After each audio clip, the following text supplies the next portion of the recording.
penyampai radio Era yang telah pun direhatkan. Hai, Assalamualaikum. Saya percaya anda semua tahu apa yang berlaku kepada Era FM pada 5 Mac 2025 yang melibatkan 3 penyampai radio Era yang telah pun direhatkan selepas isu itu diviralkan. Dan tindakan serta-merta dan pantas Era FM adalah untuk merehatkan mereka. Kemudian mereka bertiga telah bertindak pantas memohon maaf.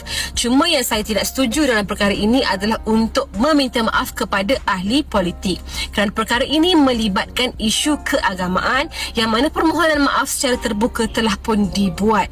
Okey, dan apabila siasatan dijalankan, mereka telah diminta untuk direkodkan kenyataan. Pihak SKMM kemudian telah mengeluarkan notis niat untuk menamatkan lesen mereka. Namun demikian, pihak SKMM pada hari ini selepas mendapat arahan dari Jabatan Peguam Negara telah mengeluarkan kenyataan bahawa mereka ini akan dikenakan kompaun